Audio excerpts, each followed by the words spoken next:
Okay, so one of the questions I get asked a lot is how do you try to sell in or influence the executive committee around this whole idea of adaptability?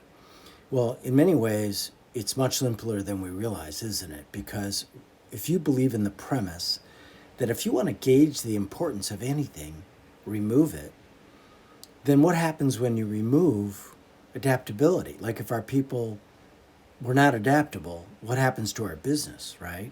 Well, another way to come at it is this.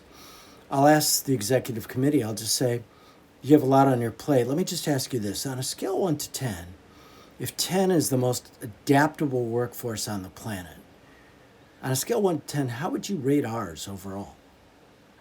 And typically they'll give you about a 5 or 6.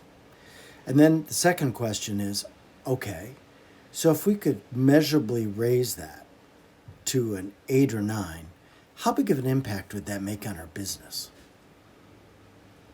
And then the killer question is, when they say it'd be huge, and they start talking about how it would affect bottom line, it would affect innovation and performance and everything they care about, then the next question really is, can you think of anything else that we could focus on with our people that could have a bigger impact than that?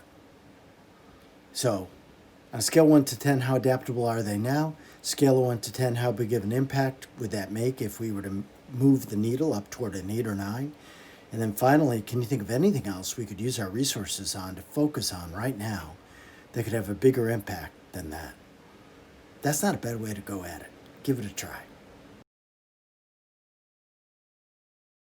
Okay, so in these highly uncertain, insane times, what becomes the new leader's imperative? Especially when it comes to AQ, grit, and adaptability. I think the same principle applies to those as applies to anything we ask of our people, which is you can't ask more of them than you're willing to grow and demonstrate yourself, right? So it's like, when's the last time you saw the second generation photocopy be any sharper or brighter than the first? So we can't expect our people to demonstrate more AQ, more grit, to apply that mindset and apply those tools and the capacities, or to be more adaptable than we're willing to be ourselves, inside ourselves, and with others, and inside the organization. So why don't we flip it? Instead of it being a negative, something that sounds punitive, what if we made it an energizing opportunity, which is, what an amazing opportunity, certainly for me as a leader, but for each of us as leaders, to become the exemplar, to demonstrate a level of AQ and grit and adaptability that maybe makes us uncomfortable for now, but shows what's possible and shows the effort and energy being put into that so that it inspires and gives permission to others to do the same. How about that?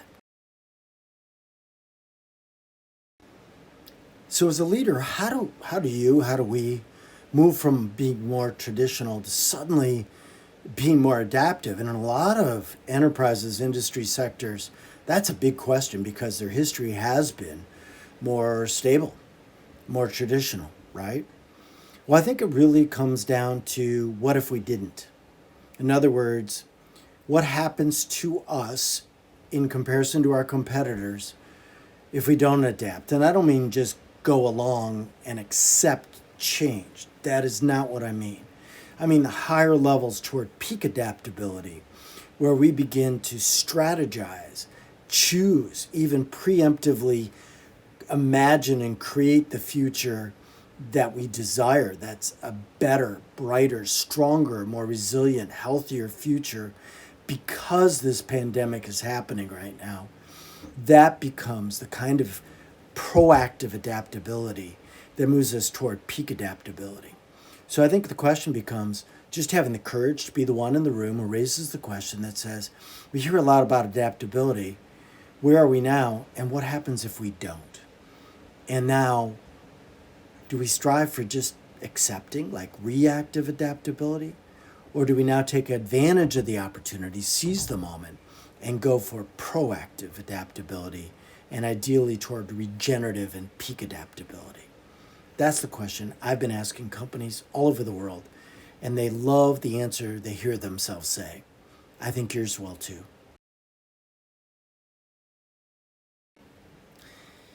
Have you ever noticed how sometimes in organizations we come at things the wrong way? And so often, when I'm working with a lot of my colleagues in HR in different companies, they're trying to figure out how you influence people to adapt new behaviors like AQ and grit and even adaptability, as funny as that sounds. And the fact of the matter is, we do it from the inside out, don't we? Because if they understand everything AQ and grit affect, your energy, your health, your innovation, your productivity, your performance, your longevity, your optimism, your emotional health, your physical health, I mean, your capacity, goals, all of that and more. Once you understand everything, that it kind of affects everything, all we need to do is just ask people on an individual level of all those things, which one or two matter most to you? And in what two ways would you most hope to benefit if you could measurably strengthen or show greater and stronger AQ and or grit and adaptability? And if you help people personalize it, maybe it's about being a better parent. Maybe it's about being a nicer, better person. Maybe it's about being healthier. Maybe it's about not being burdened and so saddened by everything that's happening in the world right now. Maybe it's about being a better leader or making a better contribution. Maybe it's about increasing your chances of keeping your job. Whatever it may be, if you help people anchor, we call those the anchors, on what's in it for them, what it's all about for them, then they have answered the most important question, which is why. Why wouldn't they invest some of their best energy and effort into mastering those capacities and skills known as AQ, grit, and adaptability? And until we answer that, we won't. Okay, so people sometimes ask me, like, where's a company that's using this stuff today to create a real significant difference in their business? Well, one that certainly comes to mind for me right now is Deloitte. In their healthcare consulting practice, for example, here in the US, can you imagine healthcare right now? What's happening in that entire sector? And everybody's just been pummeled with adversity from the patients all the way through the practitioners and staff, up through the providers, up through the institutions, and up through, of course, Deloitte, right? So what they began to realize is that if they could equip, first of all, their own professionals, their own staff and people with this combination of AQ, grit, and adaptability, that would give them a huge advantage in just how they show up with their own clients and customers, but of course, improve the quality of life and experience and work and productivity and everything for their own people. It's just about finding the right blend of AQ, grit, and adaptability for your own so you can begin to enjoy that upside traction as well.